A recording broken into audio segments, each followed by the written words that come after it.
Hello, today's daily reading comes from the book of the Apocrypha. We're reading from the book of Jasher, chapter 61, and it reads as follows. And it came to pass at that time, Pharaoh, king of Egypt, commanded all his people to make for him a strong palace in Egypt. And he also commanded the sons of Jacob to assist the Egyptians in the building. And the Egyptians made a beautiful and elegant palace for a royal habitation. And he dwelt therein, and he renewed his government, and he resigned, and he reigned securely. And Zebulun the son of Jacob died in that year. That is the 72nd year of the going down of the Israelites to Egypt. And Zebulun died 114 years old, and was put into a coffin and given into the hands of his children. And in the 75th year died his brother Simeon. He was 120 years old at his death, and he was also put into a coffin and given into the hands of his children. And Zepho, the son of Eliphaz, the son of Esau, captain of the host, to Angeas, king of the Dinabah, was still daily enticing Angeas to prepare for battle to fight with the sons of Jacob in Egypt.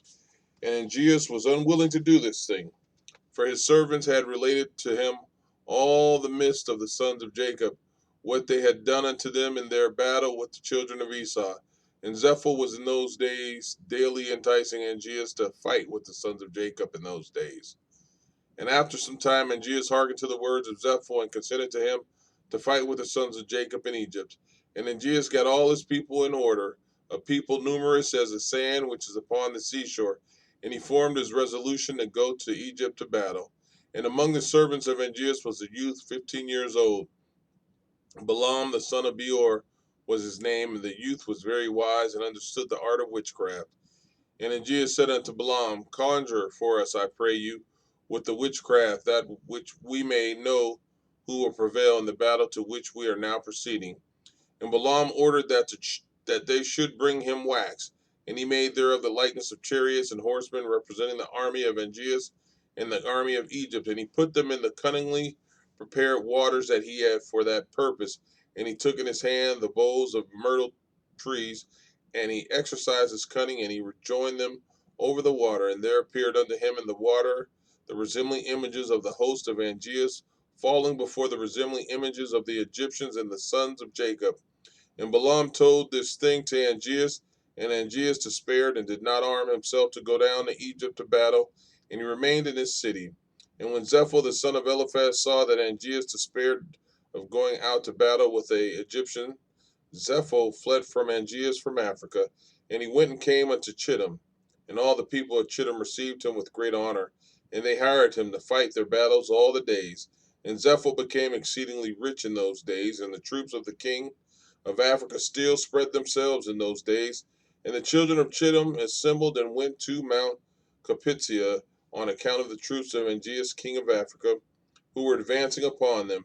And it was one day that Zepho lost a young heifer, and he went to seek it, and he heard it lowing around the mountains. And Zepho went, and he saw that, and behold, there was a large cave at the bottom of the mountains, and there was a great stone there at the entrance of the cave.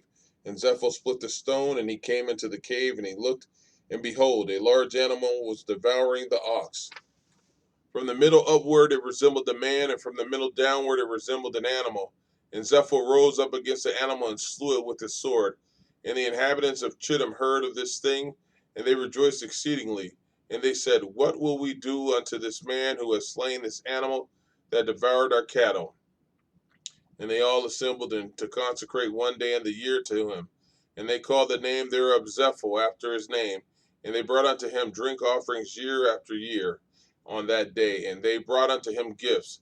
At that time, Janiah, the daughter of Usu, wife of King Aegeus, became ill, and her illness was heavily felt by Aegeus and his officers. And Aegeus said unto his wise men, What will I do to Janiah, and how will I heal her from her illness? And his wise men said unto him, Because the air of our country is not like the air of the land of Chittim, and our weather is not like their water. Therefore from this has the queen become ill. For through the change of air and the water she became ill, and also because in her country she drank only the water which came from Perma, which her ancestors had brought up with bridges. And Aegeus commanded his servants, and they brought unto him in vessels of the waters of Perma, belonging to Chittim, and they weighed those waters with all the waters of the land of Africa, And they found those waters lighter than the waters of Africa. And Angeas saw this thing, and he commanded all his officers to assemble the hewers of stone in thousands and tens of thousands, and they hewed stone without number. And the builders came, and they built an exceedingly strong bridge, and they conveyed the spring of the water from the land of Chittim into Africa.